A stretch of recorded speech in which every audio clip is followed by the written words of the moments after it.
Presentación que darles, quiero presentarles al invitado de nuestro séptimo conversatorio de jóvenes por la reinserción. Él es Miguel Maldonado, es coordinador de la Fundación Mogalet, y él se ha especializado en derechos humanos en diversidad sexual, sumando experiencia como activista en la defensa y en la promoción de los derechos de las personas LGBTIQ+, y él nos va a exponer el conversatorio sobre cárcel y diversidad sexual, que tiene como objetivo conocer la realidad carcelaria desde un enfoque de género y diversidad sexual. Muchas gracias, Miguel, por acompañarnos en esta tarde. Te Hola a entrego... todos. Hola a todos. Bueno, gracias por la invitación. Javiera me contactó hace unas semanas atrás para poder realizar esta conversación. En realidad ya queríamos hacerlo hace bastante tiempo, generar una instancia de diálogo donde pudiéramos hablar del contexto carcelario con las diferentes miradas que existen dentro de lo que es la institución penal. Voy a partir con una frase que fue escrita por un poema de Oscar Wilde, en lo que se llama La balada de la cárcel de Reading. En la estrofa 5, él escribe una parte donde menciona, a ver, voy a hacer el contexto de dónde escribe esta balada. Él fue un poeta homosexual que fue encarcelado por ser homosexual y que dentro de la cárcel él escribió un par de libros, y uno de estos es La balada de la cárcel de Reading. Y hay una frase que dice: y aunque mi alma estaba en pena, mi propia pena halló reposo.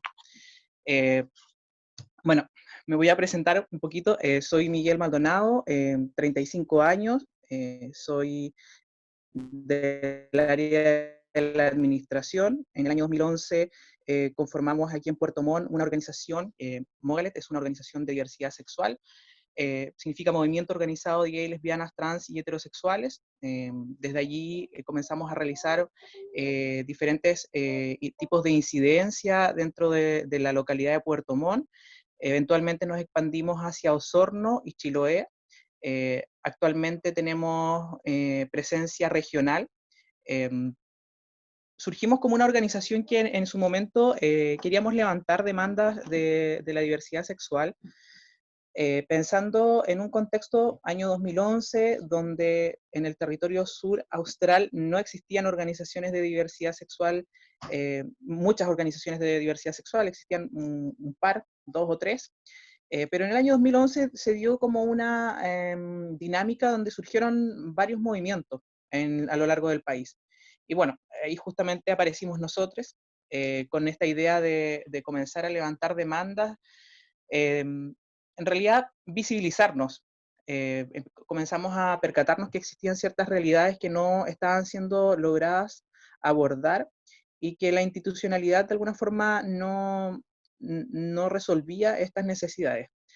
Eh, Voy a saltarme hartos años en realidad, porque esto es desde el 2011. 2015 nos vinculamos con el Instituto de Derechos Humanos, que han sido como nuestros grandes aliados dentro de lo que es institución. Y claro, dentro de estas limitantes que existen desde la sociedad civil con la institucionalidad, comenzamos a generar ciertos lazos en la diversidad de espacios.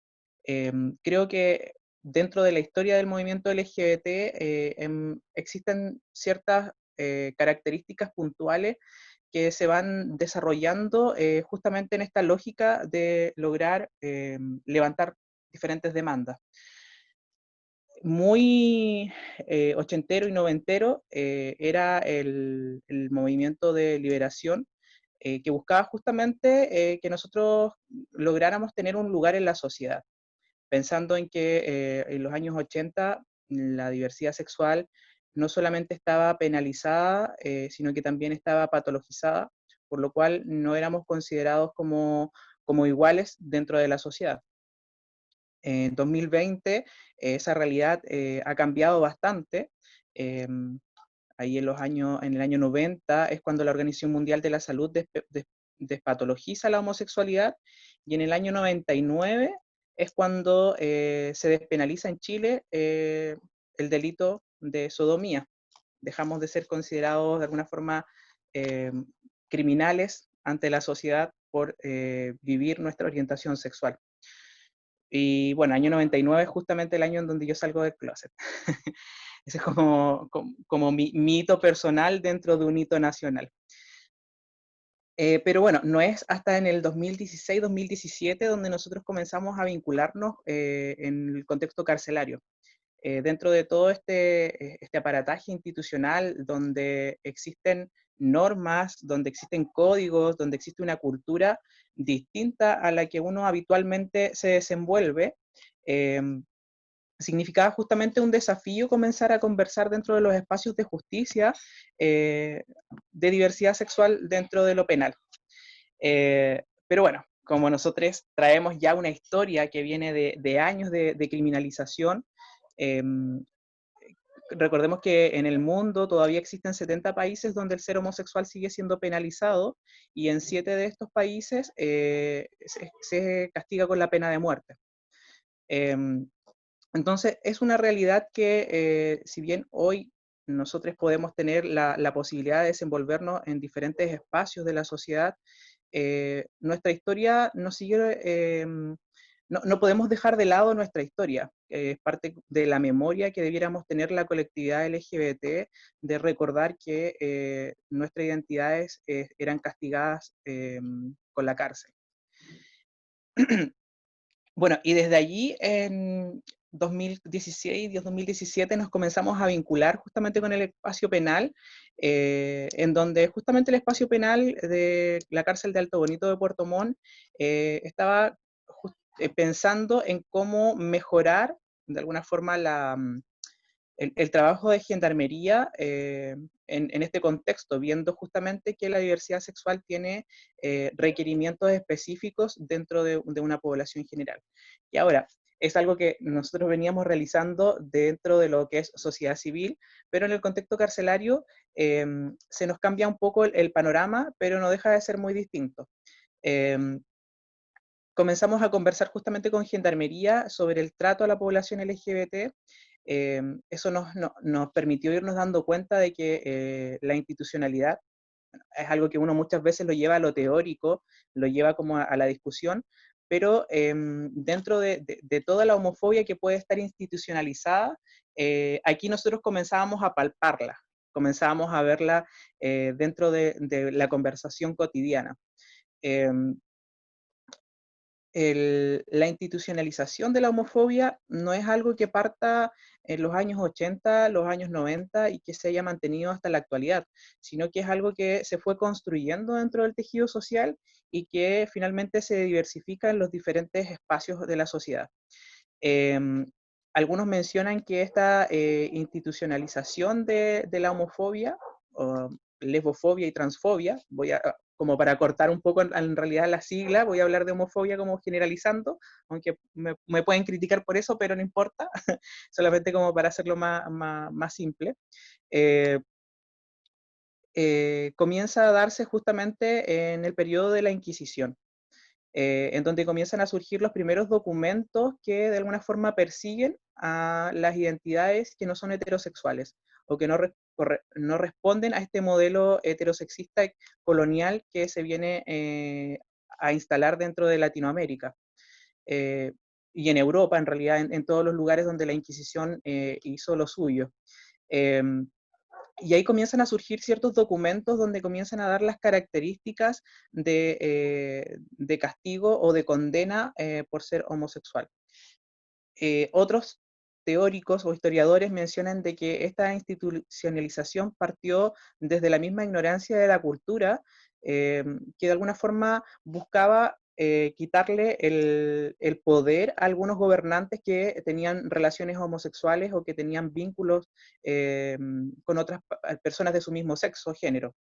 Y desde allí era una forma en que se comienza a utilizar el término homosexual, mucho más moderno, porque se hablaba de sodomitas, a utilizar como la vergüenza o como una forma de desvalorizar a otro individuo cuando nos referíamos a alguien que no aceptaba su virilidad o su hombría o su masculinidad como lo podríamos empezar a entender hoy día. Entonces, desde ahí, desde de esta construcción cultural, comienza a generarse una homofobia que tiene que ver con el denigrar al otro, tratándolo con términos como maricón, por ejemplo, eh, y que finalmente lo vamos adquiriendo muy profundamente dentro de la cultura patriarcal que se instala y que finalmente también se instala dentro de las formas en que se rigen en nuestras sociedades. Ahora, por ejemplo, la Constitución, aprovechando también que estamos muy cerca de esta discusión, la Constitución que se construye en Chile se elabora en los años 80 justamente en un periodo donde ser homosexual no está, está considerado como una patología de salud mental y donde además era criminalizado y penalizado. Eh, Pensemos que recién en el 2012 Chile tiene una ley antidiscriminación para tipificar este tipo de delitos, pero que hoy día en 2020 recién se comienza a reformar para que tenga un real efecto o participación de la sociedad civil para poder esto elaborar otros detalles que no están considerados en la ley que se promulgó en el 2012 a raíz de la muerte del Daniel Zamudio. Ahora, probablemente pueden estar pensando algunos que qué tiene que ver todo esto con el contexto carcelario. Porque el contexto carcelario no se diferencia en este aspecto de la homofobia a lo que ocurre fuera del contexto carcelario. La diferencia es que dentro del contexto carcelario tenemos una población que la hemos marginado de la sociedad, por lo cual la marginamos a un espacio que no nos queda muy claro si es un espacio de castigo, de reforma, un espacio en donde las personas van a pasar un periodo de tiempo y después van a poder rearmar su vida, o si después de que salen de ahí las vamos a poder seguir juzgando por el delito que pudieran haber cometido.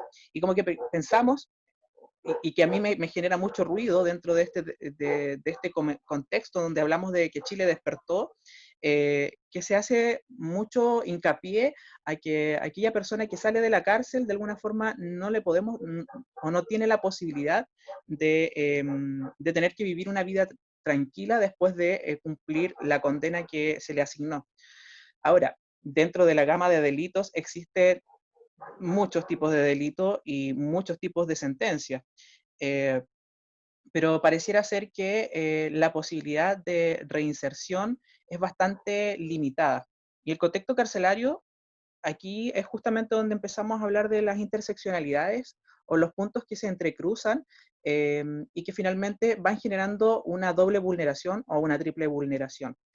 Y para una persona LGBT que comete un delito y que entra al contexto carcelario, que probablemente ya tuvo una vida de marginación por ser una persona LGBT, y como vi ahí en el video también se mencionaba como el 80% de la población penal pertenece al sector más bajo en el contexto económico de nuestra realidad.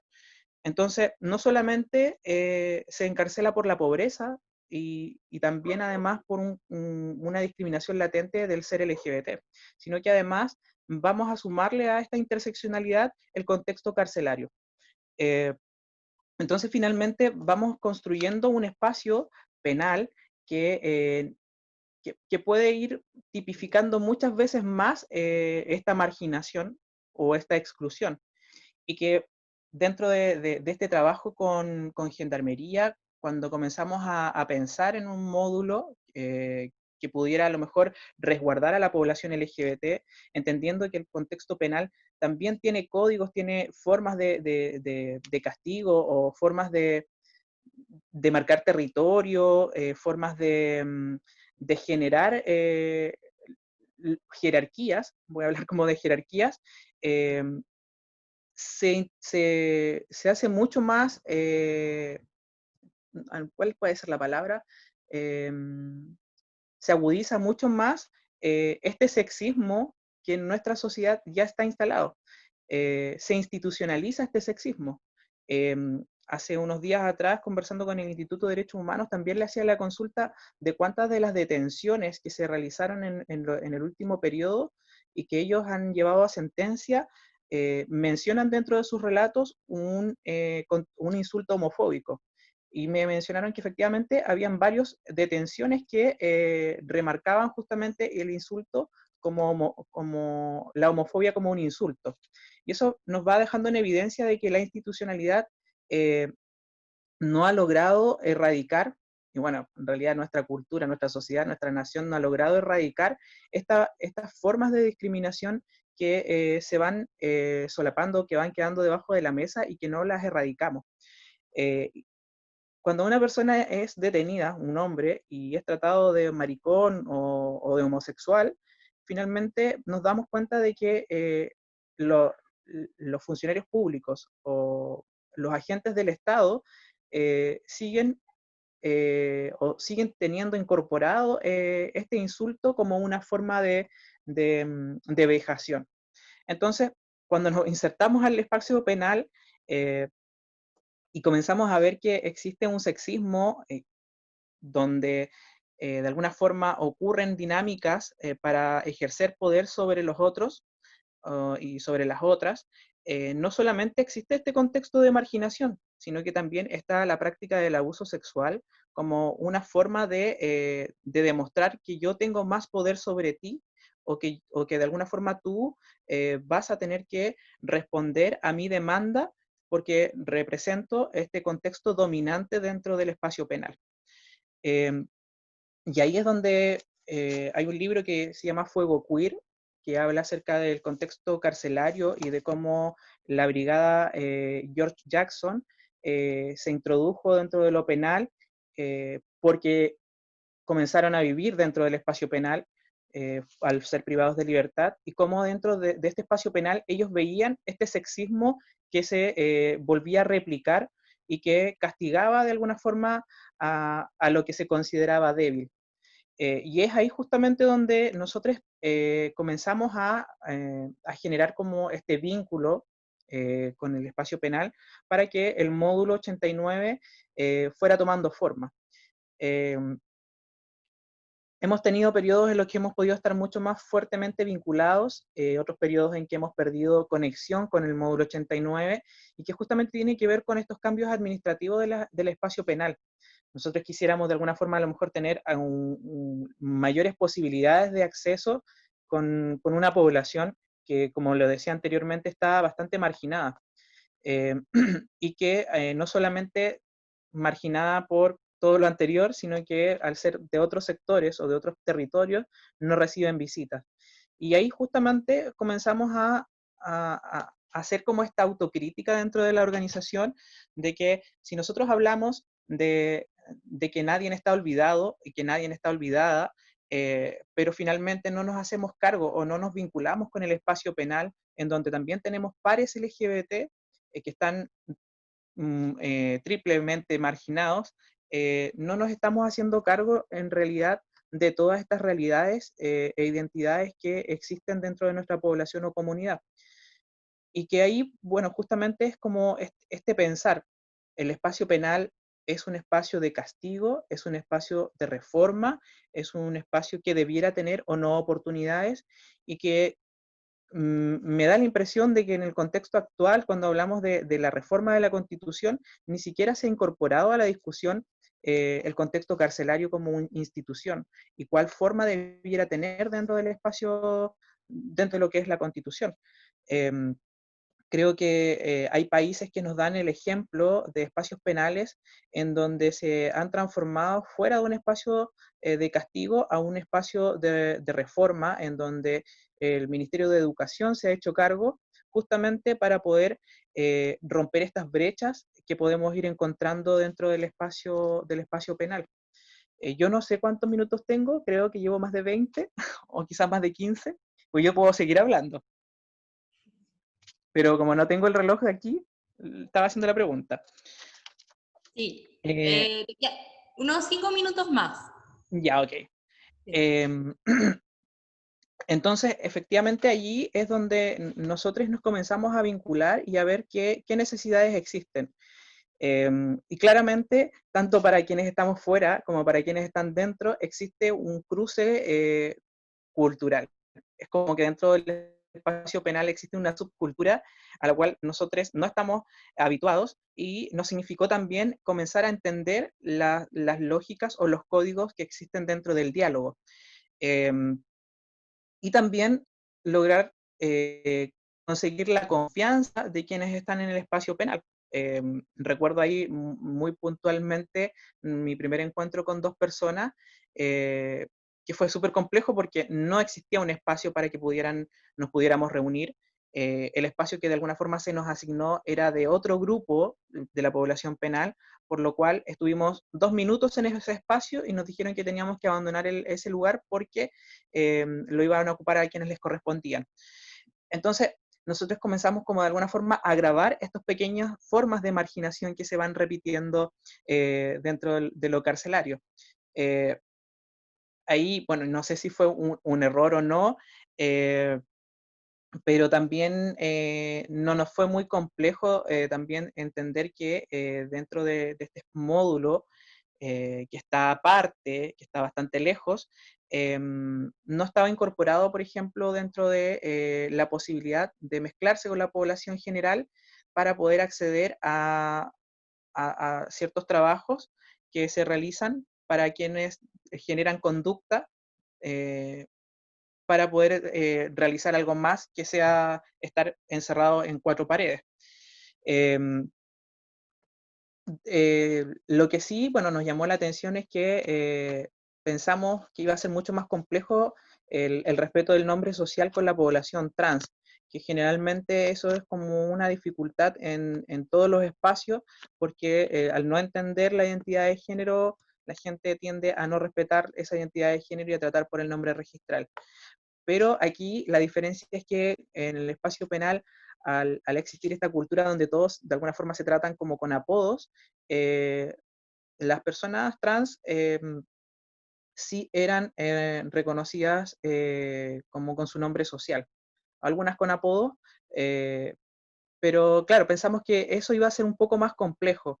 Ahora, lo complejo sí es en lo registral, más que en el trato interno. Eh, en módulo 89 también está mayoritariamente población gay, minoritariamente población de mujeres trans, población lésbica no están en ese módulo, están en los módulos de mujeres, y ahí también entendemos que esto responde también a ciertas ajustes que nos puedan acomodar o no a nuestra seguridad. No hablo comodidad de sentirnos cómodos, sino de lo que de alguna forma nos resguarda o nos hace estar un poco más seguros dentro de nuestra integridad física. Eh, y que bueno, se ha generado también esta discusión en otros países y que uno cuando empieza a ver Twitter, como que finalmente se termina atrofiando la mente con lo que va ocurriendo y te vas dando cuenta que existe demasiada transfobia y ningún interés de tratar de entender una realidad distinta. Recuerdo un caso de un hombre transgénero que él había solicitado ser incluido en el módulo de mujeres. Y vi los comentarios en Twitter, no entendiendo nada del contexto de un hombre transgénero, eh, diciendo que a él le correspondía, como él se identificaba como hombre, tenía que estar en un módulo de hombres. O sea, ni siquiera pensamos o ni siquiera pensaban un poquito más allá de lo que podía significar para ese hombre transgénero estar en un módulo de hombres cisgéneros, en donde efectivamente el castigo o el abuso sexual podía ser una constante dentro de su vida, dentro del espacio penal. Entonces, ahí es donde nosotros vamos pensando en estos determinantes sociales que existen en la población LGBT y de cómo podemos de alguna forma facilitar la habitabilidad dentro del espacio penal para alguien que está cumpliendo condena. Una de las cosas que muchas veces nos cuestionan es el tipo de condena que tienen los reos del módulo 89, que prácticamente para nosotros no es necesario ni nos interesa saber cuáles son las condenas por las que están allí. Nosotros el rol que estamos cumpliendo allí también tiene que ver con velar temas de derechos humanos y como lo mencioné recién, la habitabilidad dentro de una persona que está cumpliendo una condena por un delito. No es de nuestro interés en realidad saber cuál es el delito que cometió. Eh, Sobre todo porque cuando uno se inserta en el espacio penal, comienza uno a darse cuenta de que los mismos muros nos van de alguna forma relatando lo que puede y lo que ocurre dentro. Em, entonces, desde allí, creo que entrar a un espacio penal para juzgar o para estigmatizar no es justamente nuestro rol, sino que nuestro rol corresponde en velar de que las personas que estén allí no tengan que pasar por más vejaciones. Creemos que una persona que cometió un delito, independiente cual sea, ya tuvo vivencias dentro de su vida que lo empujaron a encontrarse en una situación de ese tipo.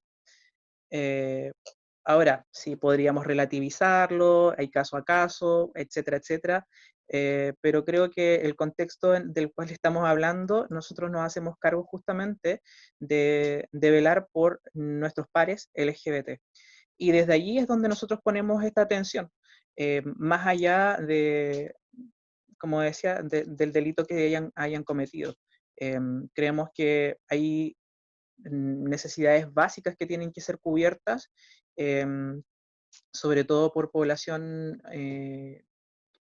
penal que pueda estar viviendo con una condición de salud como el VIH, en donde se debe velar que reciban su tratamiento antirretroviral.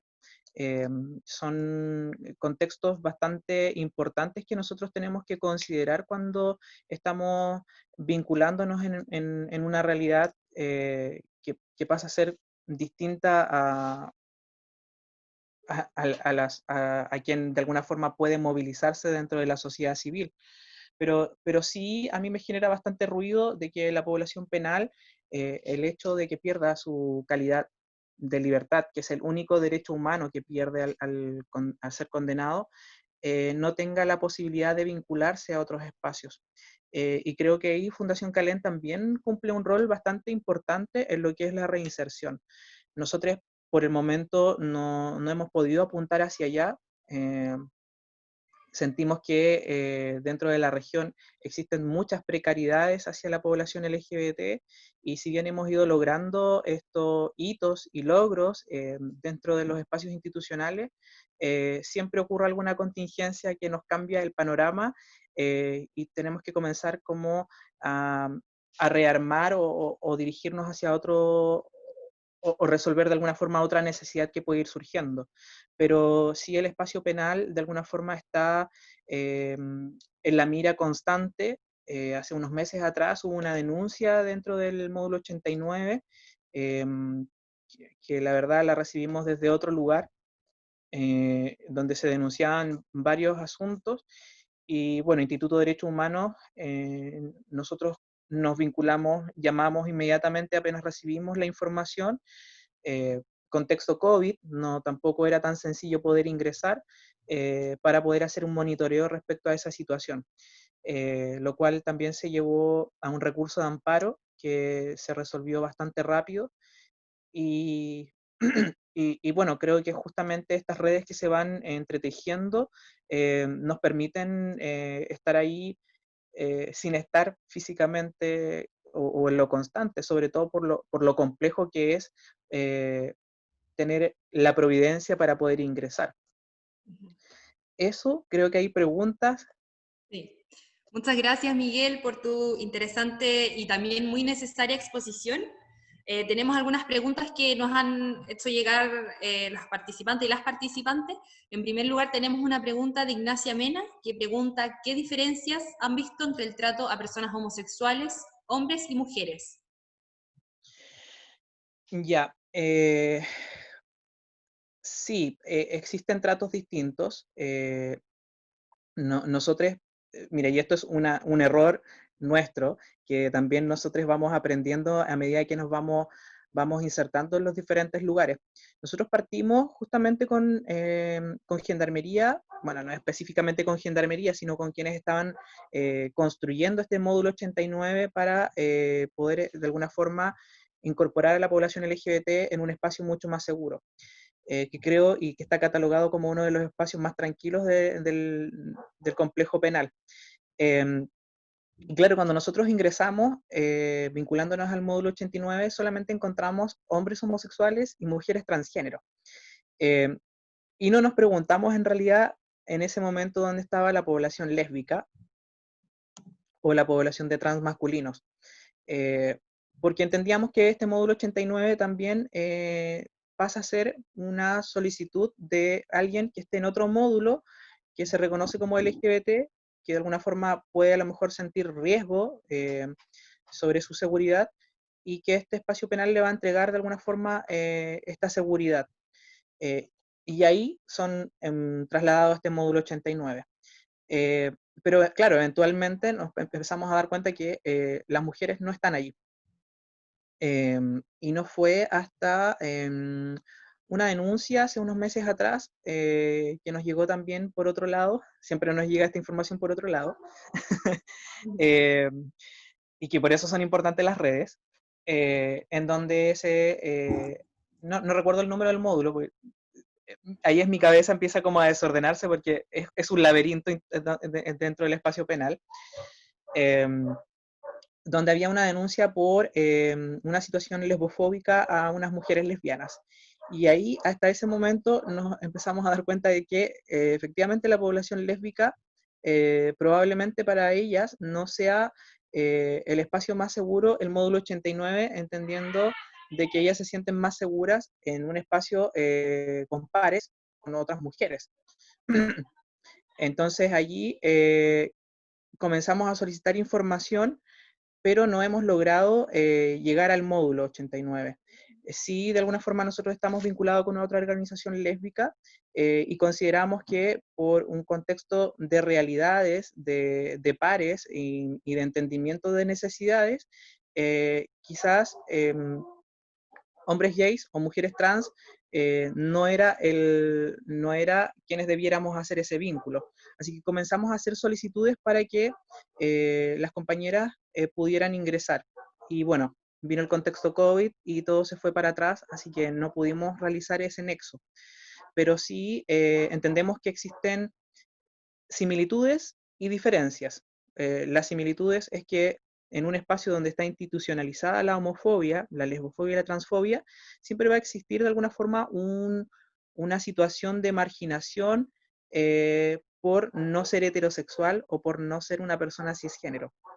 Eh, y bueno, justamente ellas denunciaban que se les denostaba por ser lesbianas, no se les permitía dentro del contexto penal a ellas como mujeres estar de la mano, era una pareja de mujeres lesbianas. Entonces, es algo muy distinto en el módulo 89 porque, bueno, en el módulo 89 nosotros no vimos relaciones explícitas de parejas, pero sí sabíamos que habían vínculos de pareja, en donde ellos no manifestaron este castigo o esta censura o este hostigamiento a que no puedan estar juntos, que en el espacio penal de mujeres sí ocurría.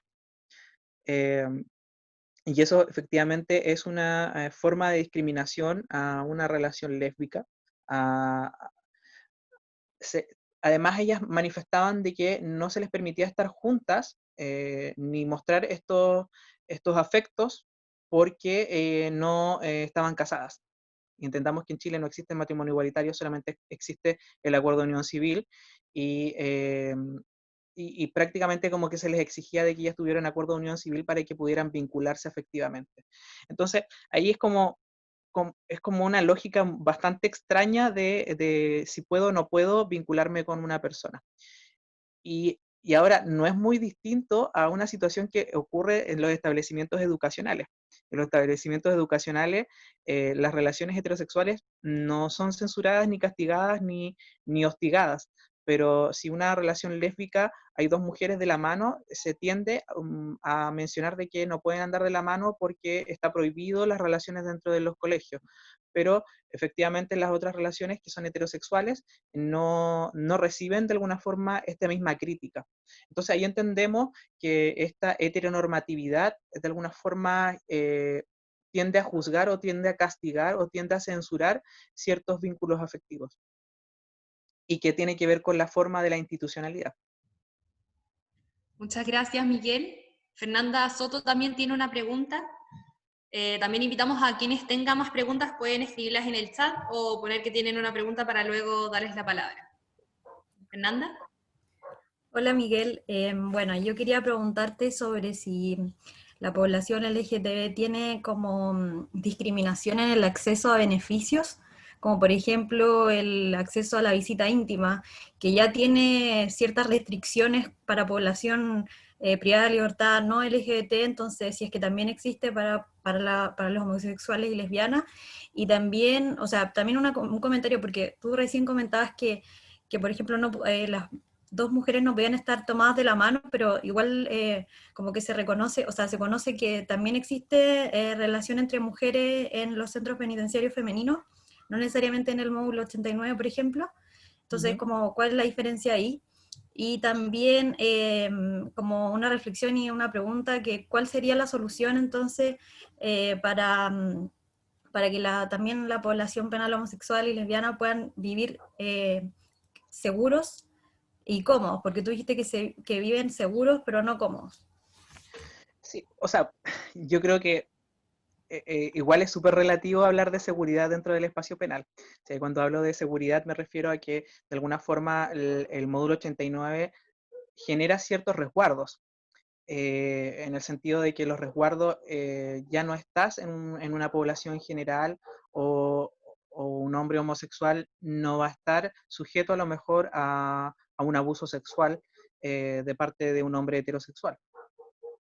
A eso me refiero con seguridad porque es súper relativo hablar de seguridad y yo creo que podría ser hasta, me podrían hasta pegar un tate por haber dicho que hablar de seguridad dentro del espacio penal. O sea, entendamos que el espacio penal, eh, dentro del resguardo de gendarmería, la seguridad es súper relativa dentro de este lugar. Ahora, sí, yo creo que el tema de las restricciones a las relaciones, a mí en lo personal me costaría dar una solución porque todavía me cuesta entender la lógica en la que funciona de que algunas relaciones sí y otras relaciones no. Creo que una vez de lograr entender esta lógica, podríamos a lo mejor conversar a esta posibilidad de vínculos afectivos intracarcelarios. Ahora, el derecho a benusterio, sí, es una restricción de alguna forma a la población penal LGBT, porque hay ciertas reglas para poder esto tener una visita conyugal, que por algo se llama visita conyugal, que tiene que haber un vínculo matrimonial. Yo no sé si el acuerdo de unión civil aún está como incorporado para la población LGBT para poder recibir este derecho a benusterio. Creo que es una interesante pregunta que debiéramos levantar nosotros a Gendarmería para poder de alguna forma ver este acceso. No sé si respondí las preguntas o no. O sea, también la que te preguntaba de lo de seguros y cómo, como crees que es realmente necesario, o sea, sí es necesario que tengan como un módulo aparte, pero ¿cómo podría haber una solución para que no fuera así? Mira, creo que cuando empezamos a trabajar en un módulo aparte, eh, no era, bueno, sí, existió esta crítica y esta problematización de que exista un módulo aparte. Se nos cuestionaba de que queríamos de alguna forma marginar a una población marginada. Eh, ¿Qué sabemos que ocurre? Porque, claro, vamos de alguna forma segregando dentro de la misma población penal a un grupo específico, pero no lo hacíamos con el fin de segregar ni de marginar, sino con dar mayores garantías a la habitabilidad dentro del espacio penal, en el sentido de generar mayores resguardos. La población penal, como lo mencionaba anteriormente, del módulo 89, se caracteriza por ser una población bastante tranquila, y que efectivamente nosotros dentro de nuestras mismas realidades, las primeras preguntas que nosotros hemos realizado a la población, o que le hemos solicitado que si ocurriera o que ocurra un abuso sexual, nos pudieran hacer la denuncia para que nosotros podamos de alguna forma intervenir de alguna forma. Em, Porque efectivamente el estar allí privados de libertad genera justamente estas posibilidades a que ocurran ciertas situaciones. De hecho, dentro de la denuncia que se realizó del módulo 89, hubo un abuso sexual a un reo. em, y que bueno, y que fue un reo de otro módulo. Entonces, si bien se construye este espacio para dar estos resguardos, nada garantiza que de alguna forma se generen todos estos resguardos. Y ahí es donde nosotros y nosotras estamos súper atentos a esta situación. Eh, de hecho, la denuncia hablaba de que la habitabilidad del módulo no estaba en las condiciones completas para generar seguridad, en el sentido de que no solamente pensemos la seguridad de evitar un abuso sexual, sino que la habitabilidad tiene que ver también con los temas sanitarios, tiene que ver con el acceso a los medicamentos de quienes tienen alguna enfermedad crónica, de salubridad, eh, de que los baños no estén sucios, o sea, una población bastante pequeña. Entonces la denuncia también nos llamó mucho la atención de que los baños estuvieran en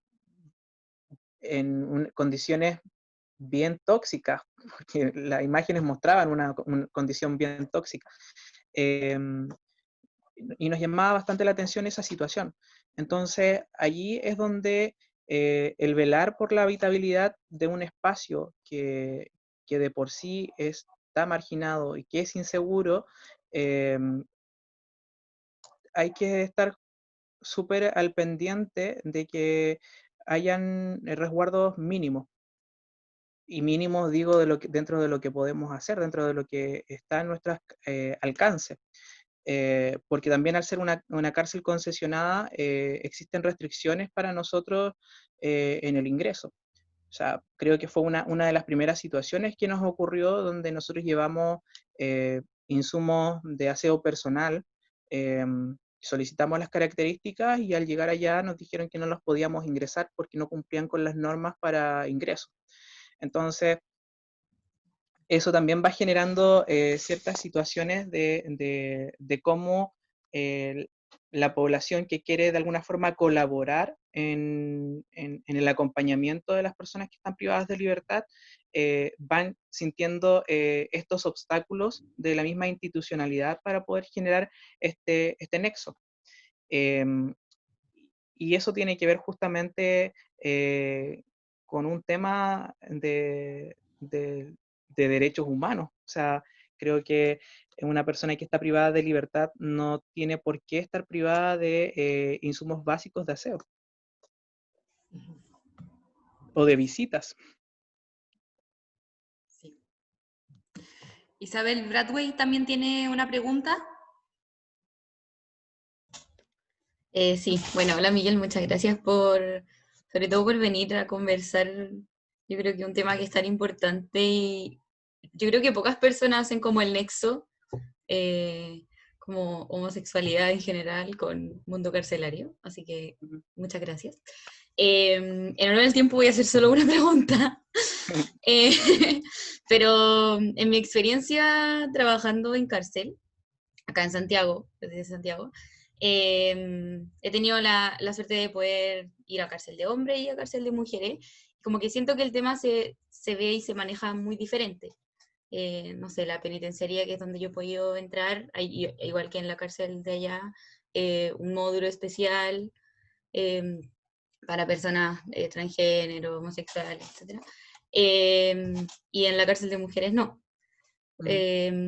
Como una de las cosas que a mí más me llama la atención, sobre todo en la cárcel de mujeres, es que muchas mujeres, me acuerdo haber conversado con muchas mujeres que como que expresaban como ser bisexuales adentro de la cárcel, pero no sé, como que estaban casadas con hombres, tenían sus maridos afuera y sus pololas adentro. Como, ¿cómo creéis que se maneja ese fenómeno y cómo se da? No sé, si creéis que la cárcel es un ambiente como que propicia eso, será un fenómeno como solo de la cárcel, o en realidad, no sé, muchas veces era como tener una polola en el patio, una en otro patio, una afuera, como, no sé, cómo se trabaja eso y también qué desafíos creéis como para esa como Sí, identidad que no sé, a mí personalmente me tocó verla harto igual. Sobre todo en sí, mujeres, sí, en hombres menos, pero sobre todo en mujeres. sí. Sí, es una situación bueno, un fenómeno que se genera justamente en el espacio carcelario. Eh, Mira, a ver, tendría que partir con el tema de que la sexualidad también es dinámica. Un contexto en el que una persona está privada de libertad, la sexualidad no se anula, o sea, sigue siendo una pulsión latente en nuestras vidas y la afectividad también. Eh, Mira, si no me equivoco, a las mujeres que son heterosexuales fuera del espacio penal y dentro de la cárcel, dentro de la cárcel le dicen las lesbianas de cartón. Eh, También se hablan de los machos dentro del espacio de mujeres, que son mujeres que son mucho más masculinas, que probablemente alguna o algunos puedan ser o lesbianas o a lo mejor puedan haber transmasculinos. Eh, pero bueno, la diversidad sexual también dentro del contexto carcelario, yo creo que ahí tendríamos que dejar de hablar como de diversidad sexual. La diversidad sexual es bien amplia, pero como te decía, hay un tema inherente en el ser humano que tiene que ver con la pulsión sexual y con el contexto afectivo. Eh, Dentro de un espacio penal donde tú estás privado de libertad, de alguna forma vas a generar afectividad o alguna pulsión sexual. Es algo que el hecho de haber ser privado de libertad no lo va a anular, no lo va a quitar. O sea, sigue siendo parte de nuestra especie el poder sentir una atracción sexoafectiva o afectiva o sexual por alguien. Em, y claro, se puede dar de diferentes formas o cómo se puede de alguna forma canalizar esa afectividad o esa sexualidad. Y yo te diría que no es necesario estar en un lugar privado de libertad solamente con hombres para que alguien que no se reconoce como homosexual o una mujer que no necesariamente está solamente con mujeres, pueda llegar a sentir una atracción afectiva o romántica con un par. Eso es algo que ocurre también fuera del espacio penal. Yo en lo personal he tenido vínculos afectivos con hombres que se reconocen como heterosexuales eh, y que eso es algo que la dinámica, de alguna forma, el vínculo, puede ir desarrollando esta afectividad o este deseo o esta atracción. El tema es que nosotros estamos en una cultura que nos planteó un modelo heterosexista de lo que es la norma. Entonces entendemos esta cultura heteronormativa de hombre y mujer como, como algo solamente como lo que se entiende como lo normal, como lo que tiene que ocurrir, como que damos por entendido que eso es. Em, pero si nosotros empezamos a revisar la historia hacia atrás, antes de que exista el término homosexual o el término LGBT, ya existían de alguna forma estas canalizaciones de deseo y de placer en donde existían los vínculos entre mujeres y entre hombres, solamente que no tenían esta terminología que utilizamos hoy. Entonces, por eso, primero me iría a salir un poco del contexto carcelario de que es algo que ocurre dentro de nuestras vidas porque es inherente el sentir atracción y deseo por otra persona. Ahora, efectivamente, dentro del contexto penal, eso se podría agudizar en el hecho de que yo me voy a estar relacionando con un grupo específico eh, en donde de alguna forma generamos enlaces. Y, y bueno, quizás pueda ser muy binario mi comentario, pero las mujeres tienden a ser mucho más afectivas y los hombres tienden a ser mucho más sexuales. Entonces quizás eso también genera que se agudicen estos vínculos afectivos o sexuales dentro de las poblaciones específicas en las cuales se desenvuelve cada persona que está privada de libertad. No sé si eso responde, pero sí, es una dinámica y un fenómeno que ocurre. Y bueno, y efectivamente nosotros no denominamos a los hombres heterosexuales que tienen relaciones con hombres homosexuales dentro del espacio penal como hombres homosexuales, ni como bisexuales. Pero sí entendemos que se genera de alguna forma este fenómeno de la bisexualidad dentro del espacio penal. Ahora, si yo lo pregunto abiertamente en el espacio penal, probablemente me digan que eso no pasa. Sí, Muchas muchas gracias. gracias. Muchas gracias, Miguel. Ahora vamos con la pregunta de Evelyn y luego terminamos con Javiera Serpa. Hola Miguel, Hola. mira, una pregunta. Si tú tuvieras la posibilidad administrativamente y Gendarmería te dijera como organización, ¿cuáles son las principales urgencias en las que tú pondrías la prioridad en todo lo que tiene que ver con el contexto carcelario, con la población LGTB? Oye, esa fue una tremenda pregunta. Si, si me dieran la posibilidad desde lo administrativo, chuta, yo creo que hay un montón de temas que debieran levantarse como necesidades específicas. O sea, si bien hoy día tenemos un módulo 89 que genera estos resguardos para dar mayores garantías y de habitabilidad, hay restricciones. Y la posibilidad para una persona LGBT, una mujer transgénero, por ejemplo, que esté allí al poder generar una profesión, el poder generar de alguna forma la posibilidad de verse fuera del espacio penal, pasa a ser algo bastante importante para quien lo quiere. Porque efectivamente el espacio penal para alguien que lleva 5 años, 10 años dentro cumpliendo condena, se ve lejano esta posibilidad de salir a la calle. Pero también al salir a la calle se ve nuevamente este desamparo del Estado, este desamparo de la sociedad, de que cumplí mi condena, salí y ahora quién soy. O sea, ya pasé una parte de mi vida dentro de un espacio pequeño en donde de alguna forma mi identidad también tuvo una fractura. Y esta fractura en nuestra identidad eh, nos genera un daño súper profundo. ¿Cómo salgo después? ¿Quién soy ahora luego de haber eh, creado una rutina dentro de este espacio? Y yo creo que eso justamente es lo que genera que muchas personas vuelvan a reincidir y vuelvan al espacio penal nuevamente, porque creamos estas formas de cómo tengo que desenvolverme,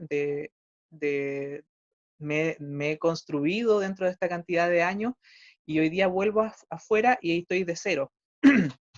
Y entendamos que nunca partimos de cero, siempre vamos a tener el bagaje de lo que ocurrió antes y que de alguna forma afecta nuestra identidad. Entonces creo que allí es súper necesario entender que la población LGBT también necesita tener este vínculo con lo que ocurre fuera. También es necesario desarrollar la vinculación con la reinserción. Eh, Hoy día la población del módulo 89, salvo de unas que otra persona, ha logrado, gracias a la Fundación Calén, tener esta posibilidad de enlazarse con lo que es afuera. Entonces, cuando uno le pregunta a alguien de la población LGBT dentro de lo intramuro, cómo se ven en unos años más, la mayoría no, no ve mucho más que el muro. Entonces, eso efectivamente nos va dando luces de que hay otras cosas que se tienen que desarrollar dentro del espacio penal. Yo creo, y las personas que me acompañaron a la cárcel, efectivamente me decían, o sea, no solamente tenemos el cielo gris de Puerto Montt, sino que además tienen los muros grises y fríos. Entonces, para una población que nosotros tenemos la tendencia a llenar todo de glitter y de colores, entrar a un espacio gris era bastante fuerte, que varias de las personas que me acompañaban después no querían volver a ir, porque efectivamente te genera este choque de realidad. Y pareciera ser mucho más sencillo tener que anular que existe esta realidad. Y bueno, yo pienso en un futuro en donde no tuvieran que existir cárceles. Creo que para allá tendríamos que apuntar. Creo que un Estado que se enfoca en construir más cárceles sigue pensando en una idea de seguir criminalizando. Y entendamos que esta criminalización también no rompe de alguna forma ese modelo. Tenemos que pensar de alguna forma en cómo rompemos las brechas de desigualdad. Entonces, creo que desde el mismo modelo constitucional hay que comenzar a conversar el cómo podríamos llegar a un cambio administrativo. Ahí me fui para otro lado a la pregunta en realidad. Pero bueno, si ahora tuviera la posibilidad del tema administrativo, creo que partiría conversando justamente con la población penal LGBT para entender cuáles son las necesidades.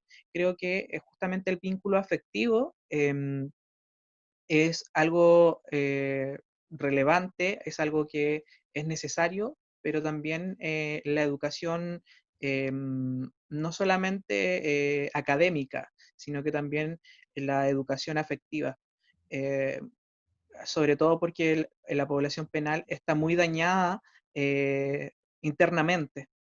Entonces, es por eso que a mí me genera de alguna forma este conflicto, lo intramuro, en el sentido de que cuando veo a la población de la sociedad general, la sociedad civil, colocando dobles o triples estigmas a la población penal sin buscar una solución, prácticamente cuando hablan de la pena de muerte, que ya está derogada en Chile, pero como que cuando ocurre un caso se levanta nuevamente este tema de hablar de pena de muerte, eh, creo que nos vamos convirtiendo en una sociedad que se va deshumanizando. Y creo que esa deshumanización de nuestra sociedad no rompe esa brecha que lleva a muchas personas a estar eh, en un contexto mucho más de riesgo, en un contexto mucho más de necesidades latentes, de necesidades urgentes que resolver, que el acceso que tienen y el entendimiento que pueden tener los lleva justamente a optar por una vida en donde el delinquir es una opción. Entonces creo que hay mucho que transformar y ojalá algún día podamos pensar en que el presidente o la presidenta del momento pueda anunciar que se cerró una cárcel porque vamos reduciendo de alguna forma eh, la necesidad de tener que criminalizar a la gente, porque eso de alguna forma nos va a dar luces de que vamos cambiando como sociedad. Entonces, para mí la cárcel es un síntoma de la desigualdad de nuestra sociedad. Muchas Ahora, gracias. creo que es eso, dar más posibilidades dentro del espacio penal. Muchas Gracias, gracias. Miguel. Muchas gracias por tu respuesta. Tenemos la última pregunta del conversatorio en honor al tiempo. Es de Javiera Serpa. Gracias, Maca. Hola, Miguel. Muchas gracias por la presentación. Oye, muy corto, tengo dos preguntas. La primera, si, bueno, ya nos comentaste que muchas veces se hacen estos módulos en las cárceles de hombres para darles más seguridad, pero te quería preguntar si usted en su experiencia han visto que en general eso también ha traído consecuencias negativas, por ejemplo, castigos por parte de los gendarmes que tengan que ver con, no sé, tal vez con agresión sexual y o también insultos que sean homofóbicos. Y la segunda pregunta es que ya, hay en cárceles de hombres, no en mujeres, pero ¿qué pasa con el Sename? ¿Qué pasa con los niños, por ejemplo, que estando dentro del Sename empiezan a ver que su identidad de género no coincide con su sexo biológico o que tal vez empiezan a descubrir que son homosexuales? ¿Hay algún tipo de programa, algún tipo de intervención? Ya, voy a partir con el contexto de gendarmería. Mira, creo que las personas que de alguna forma estaban inicialmente propulsando el módulo 89 tuvieron muchos resguardos justamente a que la población con la cual se iban a vincular, Gendarmería, se capacitara o fuera por lo menos abriendo el espectro de la realidad LGBT, entendiendo de que la cárcel es una institución machista. O sea, yo entré y lo palpé en el aire, en los muros, pero sí, de alguna forma había bastante disposición, bueno, al menos eso fue lo que nosotros percibimos de parte de quienes estaban en ese módulo. Además que Gendarmería, al estar ahí constantemente, también genera dinámicas de convivencia con los reos. Eh, y Gendarmería efectivamente nos decía que el módulo 89 era una población penal bastante tranquila, que generalmente no genera mayores conflictos, por lo cual hasta de alguna forma tenían ciertas libertades que otros reos no tienen. Em, entonces, em, creo que fue hasta este año en donde sí se hizo una denuncia específicamente a un gendarme que fue sacado del módulo justamente por acciones homofóbicas hacia la población del módulo 89, que fue justamente en esta denuncia que mencionaba anteriormente. Bueno, y Sename, en realidad todo lo que tiene que ver con custodia del Estado es bien complejo, porque eh, a mí voy a volver a decir estos sentimientos encontrados que me genera cuando escuchamos en los medios los niños primero, por ejemplo, esta frase, pero finalmente no hay una intervención real a un cambio en la estructura institucional de la custodia del Estado. Entonces creo que Sename necesita transformación, necesita muchas reformas. Pienso lo mismo que la cárcel, no debieran existir los cenames, pero sí, al menos en Puerto Montt, voy a hablar de Puerto Montt, no voy a hablar de la región en general. El Sename de Puerto Montt ha tenido enlaces con nosotros. No nos han mencionado de tener personas trans, niños, niñas o adolescentes trans, ni población LGBT, pero sí la disposición de generar algún vínculo en donde podamos capacitar a los funcionarios para que haya una mayor apertura, sobre todo porque en Sename también ocurre este fenómeno que preguntaba anteriormente la compañera de las relaciones entre personas que a lo mejor no son heterosexuales, o sea, que son heterosexuales, pero que dentro de la población que está custodiada por el Estado se generan estos vínculos. Eh, Eso sí es algo que ocurre em, y que también genera como de alguna forma eh, un entendimiento como una práctica normal dentro de la población que está allí. Eh, pero claro, Sename necesita también ahí, de partida los funcionarios siempre van a tener que estar en una capacitación constante. El asunto es que el Estado en sí no entrega las herramientas.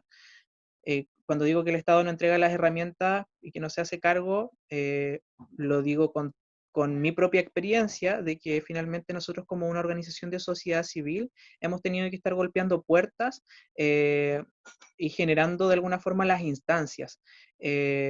El Estado en sí no entrega recursos a la diversidad sexual para poder hacer un trabajo dentro de este tipo de espacios. Pero sí hay funcionarios que, como te decía, eh, tienen alguna inquietud por algún vínculo, porque tienen a lo mejor la experiencia o la sensibilización, porque tienen algún pariente que es LGBT, y que desde allí les surge esta necesidad de poder abordarlo dentro de sus espacios laborales. Pero así como hay personas que tienen las voluntades, hay otras que no, y que son las que generalmente cierran las puertas a poder realizar una instancia de este tipo. Em, pero eso, creo que este tipo de capacitación o instancias no debieran estar eh, sujetas a voluntades de personas individuales, sino que debieran estar garantizadas por el Estado para que se realicen constantemente. O sea, una perspectiva de género tiene que ser transversal en cualquier institución. Y desde allí vamos a poder de alguna forma hablar desde un lenguaje en donde se van a empezar a erradicar ciertas prácticas que están permitidas dentro de la institucionalidad. Como te decía en una parte, el hecho de que Carabineros te detenga y utilice el término o el insulto maricón para denostar a una persona que está siendo detenida, nos muestra que hay funcionarios públicos que de alguna forma sienten que tienen el poder de denostar con términos homofóbicos, y que 2020 todavía se sigue discutiendo esta institucionalización de la homofobia dentro de los diferentes espacios. Entonces, ahí el Estado no se hace cargo. Muchas gracias, Miguel. Bueno, ya estamos finalizando el conversatorio, pero antes queremos agradecerte por tu tiempo, por este espacio tan necesario y también tan contingente. Queremos también agradecerte por todas las especificaciones que has hecho en este tiempo en cárcel y también en diversidad sexual. Y bueno, nosotros en Calén, también viendo un poco lo que se nos viene el domingo y este proceso que estamos viviendo en nuestro país, es que nosotros en Calén relevamos el derecho a sufragio que tenemos como ciudadanos, y es por eso que queremos invitarlos a ver un video sobre el proceso constituyente, es muy breve, del proceso que se viene a continuación en nuestro país, que estamos viviendo ya, y recordarles también que es muy importante que hagan efectivo su derecho a sufragio este domingo 25 de octubre, que vayan a votar y que también puedan ver este video que es muy breve, pero que explica un poco el proceso que estamos viviendo ahora en Chile.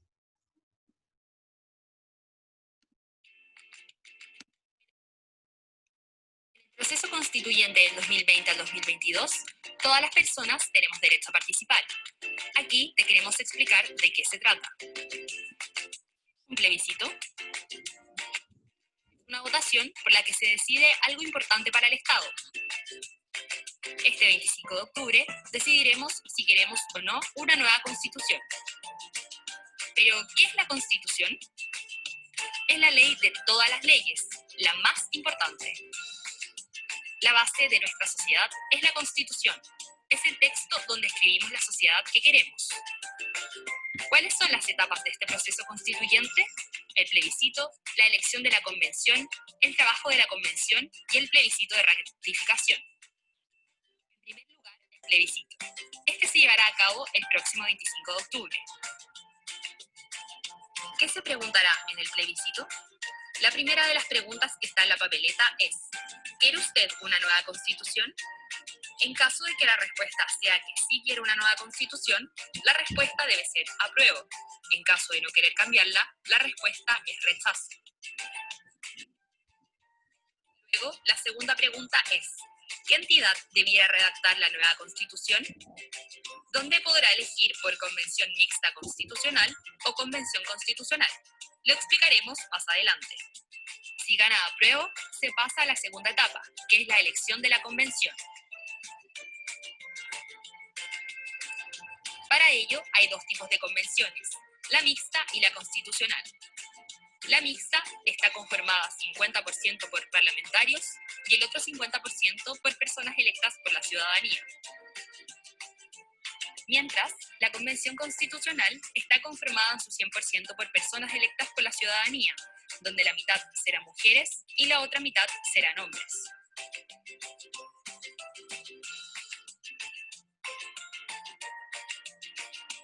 Luego viene la tercera etapa, que es el trabajo de la convención. En esta etapa es cuando las personas electas para redactar la nueva constitución deberán hacerlo en un plazo de 9 a 12 meses. Finalmente viene la etapa 4, el plebiscito de ratificación. En una nueva votación, la ciudadanía decidirá si está de acuerdo o no con la nueva constitución escrita. Si a la gente no le gusta la nueva constitución, se vuelve a la antigua. Este video fue realizado por Fundación Calén, con información basada en los videos de Claudio Fuentes, y de ahora nos toca participar. Fundación Calén, la mejor versión de mí.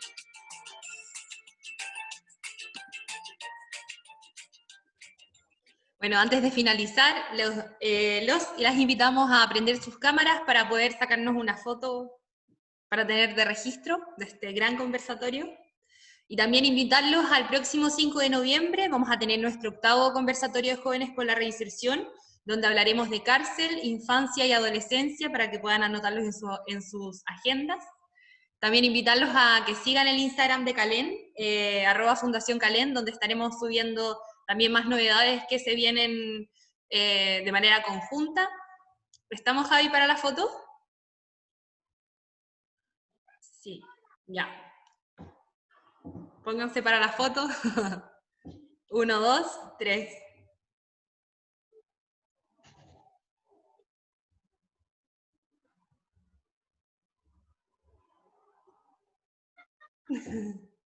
Listo. Muchas gracias, que estén muy bien. Acuérdense de ir a votar el domingo. Y eso, y los esperamos el próximo conversatorio el 5 de noviembre. También los conversatorios quedan guardados en YouTube por si quieren ver los anteriores o si quieren ver este nuevamente. Muchas gracias, Miguel, nuevamente. Que estén muy Muchas bien. gracias. Miguel, si te puedes quedar un ratito. ¿Sí? Ya, bacán. Que estén muy bien. Gracias por asistir.